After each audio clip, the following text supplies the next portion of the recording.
Agora em Brasília, 8h35.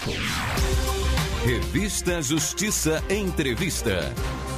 E aumentou o número de profissionais brasileiros que estão deixando o país.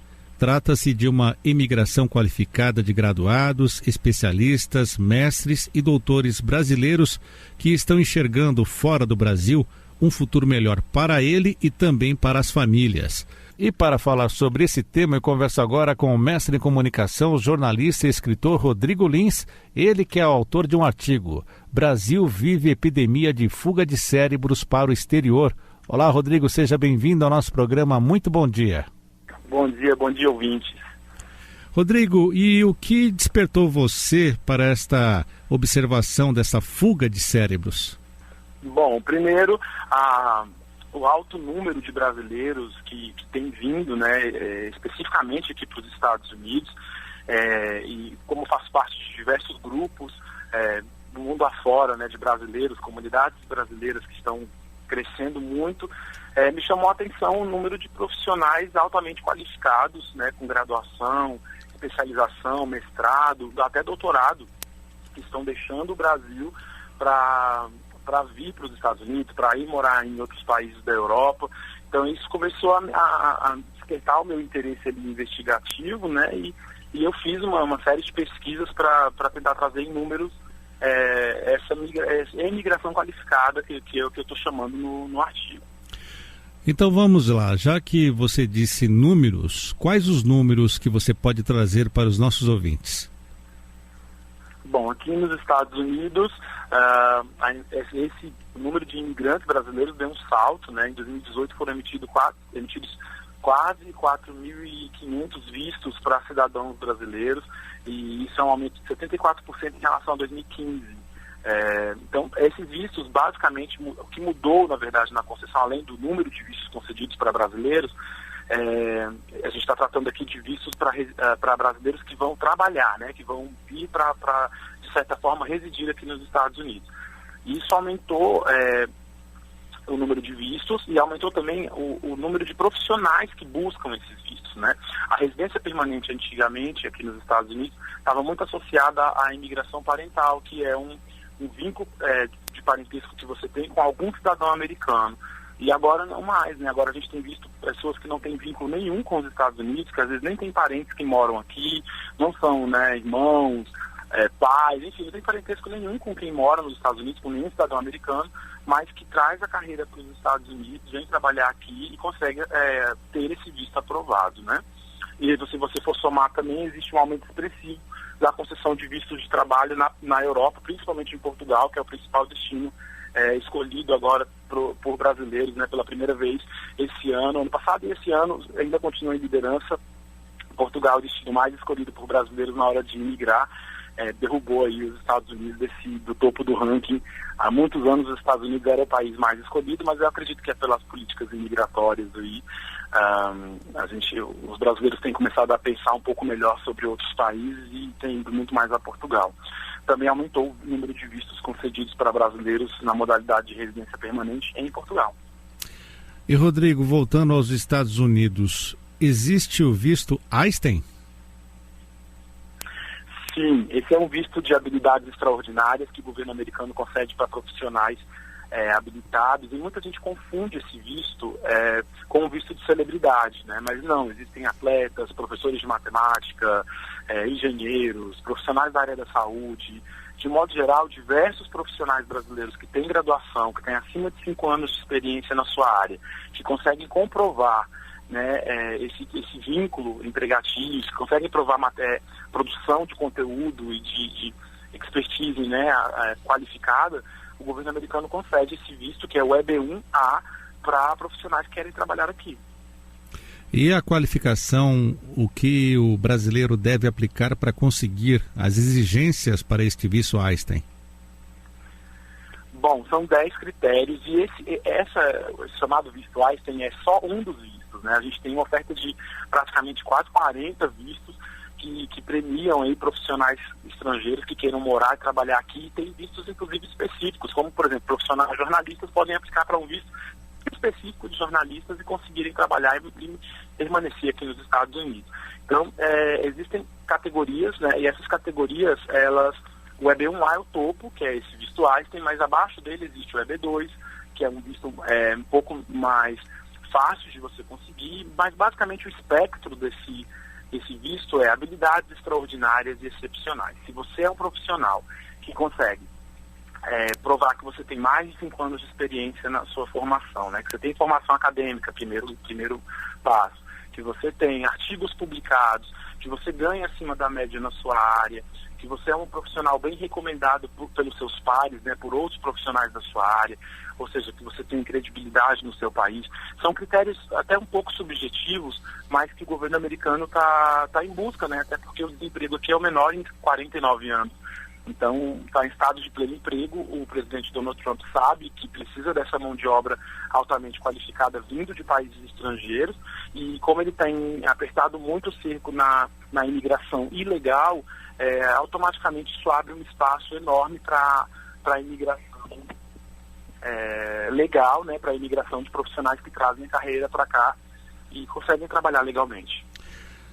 Rodrigo, quando uma pessoa vai desempregada tentando aplicar para ter este visto Einstein, o fato da pessoa estar desempregada é um decréscimo?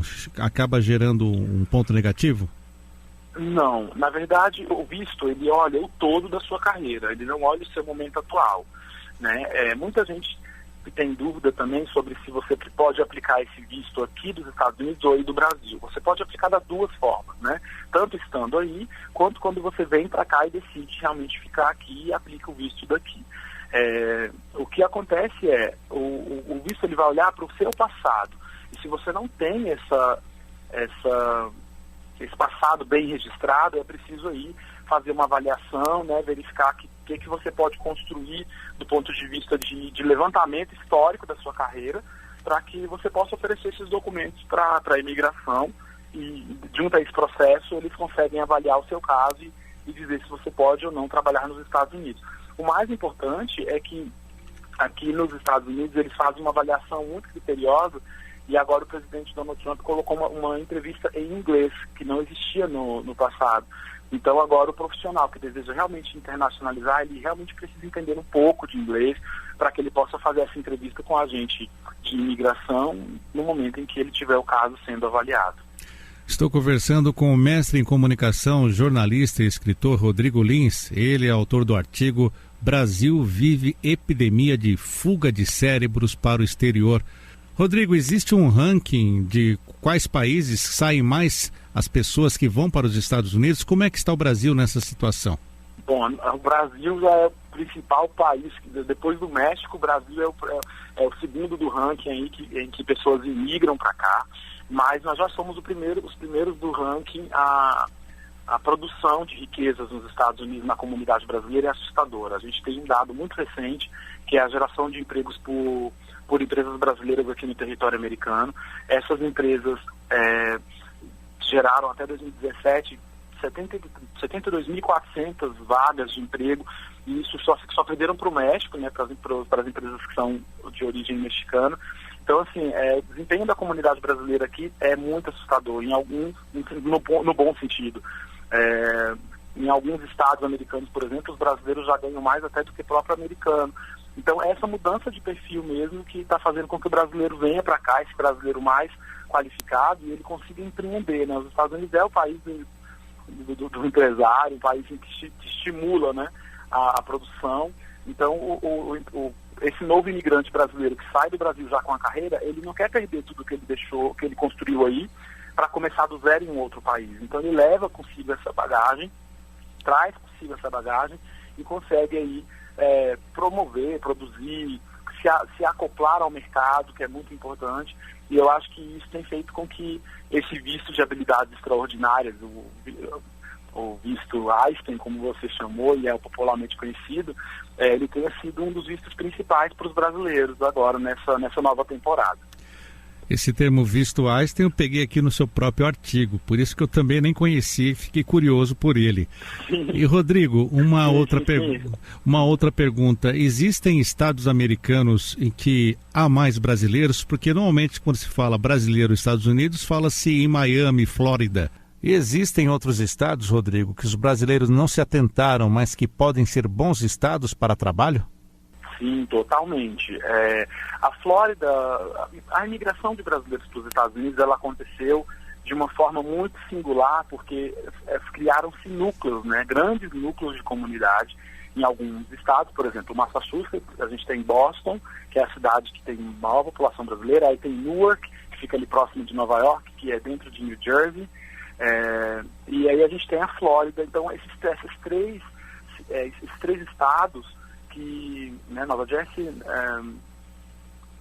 Massachusetts e Flórida, foram os estados em que a concentração da comunidade brasileira basicamente ficou ali estagnada e aumentando nessas regiões durante muitos anos. E agora, com essa imigração mais qualificada, e é claro, a partir da gente ter internet, ter mais informações sobre tudo, os brasileiros estão finalmente conseguindo imigrar para cidades mais interioranas nos Estados Unidos. Então você começa a ver uma pequena concentração de comunidade brasileira no Tennessee, né, estados assim, que eram tipicamente americanos e que a gente não tinha uma presença massiva de comunidades imigrantes, e que agora os brasileiros estão começando a buscar, né? A gente tem muitos imigrantes também na Califórnia agora, muita gente tentando buscar ali regiões mais semelhantes ao clima brasileiro, né? Então a gente tem sim uma mudança também nessa questão de densidade populacional da comunidade brasileira aqui dentro do território americano. Rodrigo, infelizmente, há nos Estados Unidos estados mais preconceituosos com os imigrantes, principalmente os latinos?